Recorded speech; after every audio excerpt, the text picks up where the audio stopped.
नमस्कार दोस्तों, स्वागत है आपका आपके इस YouTube चैनल एग्जाम मिरर में। आज हम लोग जीके से संबंधित महत्वपूर्ण प्रश्नों का अध्ययन टॉप 10 क्विज़ के माध्यम से करेंगे और ये क्विज़ नियमित अंतराल पर आपको प्राप्त होते रहेंगे। आप चाहें तो इन क्विज़ को onelinearquiz.blogspot.com पर भी जाकर विजिट कर सकते हैं। आइए दोस्तों शुरू करते हैं। निम्नलिखित महाद्वीपों में से कौन सा द डार्क महाद्वीप के नाम से भी जाना जाता है? इनमें से किस कॉन्टिनेंट को द डार्क कॉन्टिनेंट की संज्ञा दी गई है? तो अफ्रीका महाद्वीप को द डार्क कॉन्टिनेंट महाद्वीप कहा जाता है। ऐसा कहा जाता है कि यूरोपीय लोगों ने इस महाद्वीप को अफ्रीका महाद्वीप कहा है। ऐसा कहने के पीछे यह रीज़न था कि यूरोपीय लोग काफ़ी समय तक इस महाद्वीप से अनजान थे, इसलिए इस महाद्वीप को यूरोपीय लोगों ने अब अंध महाद्वीप या द डार्क कॉन्टिनेंट की संज्ञा दी है।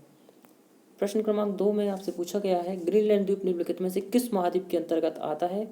ग्रीनलैंड द्वीप जो कि संसार का सबसे बड़ा द्वीप है क्षेत्रफल में, यह द्वीप जो है उत्तरी अमेरिका महाद्वीप के अंतर्गत आता है। इस द्वीप का क्षेत्रफल लगभग 21,66,000 स्क्वायर किलोमीटर है।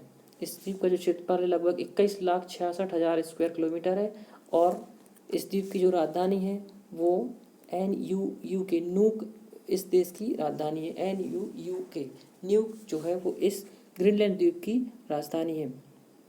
और ग्रीनलैंड द्वीप डेनमार्क के आधिपत्य में आने वाला एक ऑटोनॉमस टेरिटरी है। जो डेनमार्क कंट्री है ये यूरोपीय महाद्वीप की कंट्री है, जबकि ये जो द्वीप है ग्रीनलैंड द्वीप ये उत्तरी अमेरिका में आने वाला एक महाद्वीप है। लेकिन फिर भी डेनमार्क जो है वो इस देश जो डेनमार्क के आधिपत्य में आने वाला ये एक द्वीप ग्रीनलैंड द्वीप है। ये भी बात आपको याद रखनी है। और डेनमार्क की राजधानी कोपेनहेगन है। डेनमार्क की जो राजधानी है वो कोपेनहेगन। अगला प्रश्न है, आधुनिक ओलंपिक खेल कितने दिनों के लिए आयोजित किए जाते हैं? तो आधुनिक ओलंपिक खेलों का आयोजन 16 दिनों के लिए किया जाता है। अगर आपसे पूछा जाए सर्वप्रथम विश्व में ओलंपिक का आयोजन कब किया गया, तो आपको याद रखना है 1896 ईस्वी में आधुनिक ओलंपिक खेलों का आयोजन ग्रीस की राजधानी एथेंस में सर्वप्रथम किया गया, जबकि महिलाओं ने ओलंपिक खेलों में भाग 1900 ईस्वी में लेना शुरू किया है। तो इस सवाल का उत्तर है 16 दिन के लिए आधुनिक ओलंपिक खेलों का आयोजन किया जाता है।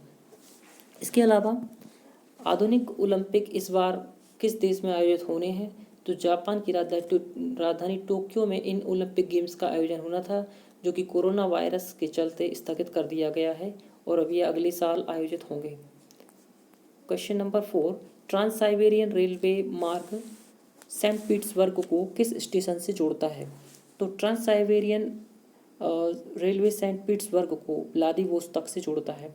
दुनिया का सबसे लंबा रेल मार्ग अगर आपसे पूछा जाता है तो ट्रांस साइबेरियन रेल मार्ग आपको आंसर देना है। इसकी कुल लंबाई 9,289 किलोमीटर है।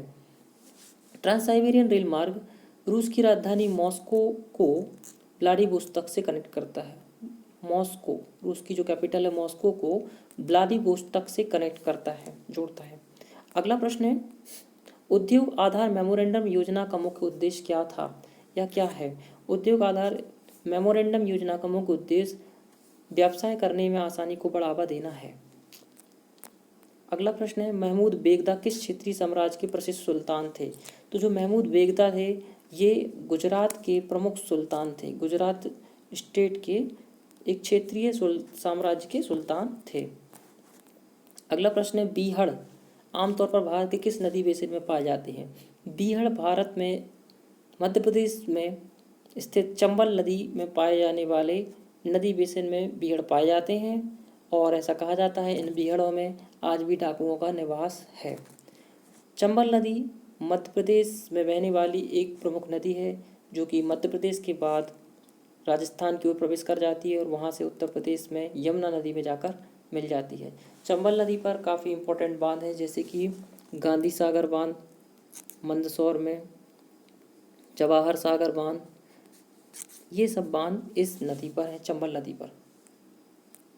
चंबल नदी का पुराणों में जो नाम है वो चरमावती है, चरमावती। गतिज श्यानता की इकाई क्या है? क्वेश्चन नंबर 8 गतिज श्यानता की इकाई आपसे पूछी गई है। गतिज श्यानता, देखिए श्यानता क्या होती है? विस्कसिटी यानी कि श्यानता किसी तरल के बहने का प्रतिरोध करने की क्षमता का परिचायक है। किसी तरल के बहने का प्रतिरोध करने का गुण कितना तेज है, इसको हम श्यानता कहते हैं। तो श्यानता, जैसे कि मैं आपको एक एग्जांपल देता हूँ, पानी और तेल में किस वस्तु की श्यानता ज़्यादा है? तो तेल में बहने के प्रतिरोध करने का गुण ज़्यादा है, इसलिए तेल, वनस्पति तेल की श्यानता ज़्यादा होगी पानी से। ओके, फिर आपसे ये पूछा गया है इस प्रश्न में कि श्यानता की इकाई क्या है? तो वैज्ञानिक पॉइस के नाम पर इसकी इकाई पॉइस रखी गई है। इसकी जो इकाई होती है वो पॉइस है, और पॉइस जो है वो डायन इंटू सेकेंड प्रति सेंटीमीटर स्क्वायर है। तो आपको श्यानता की ये इकाई भी याद रखनी है, डायन इंटू सेकेंड प्रति सेंटीमीटर स्क्वायर। अगला प्रश्न है, पहाड़ियों की निचली सतह और घाटियों की रेती में मिट्टी के रूप में जमा खनिजों को हम क्या कहते हैं? तो इनको हम प्लेजर डिपॉजिट कहते हैं।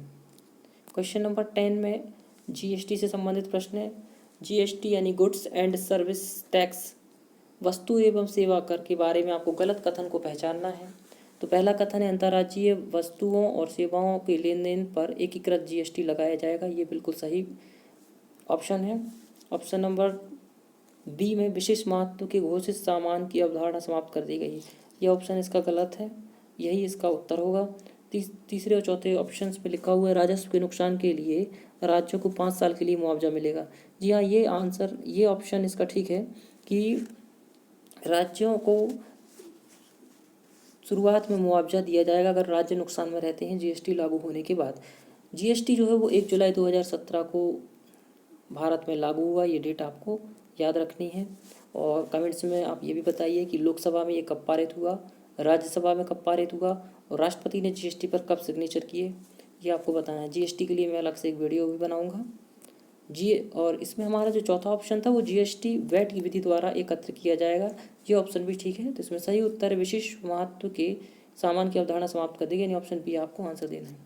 Thank you for watching. Thank you.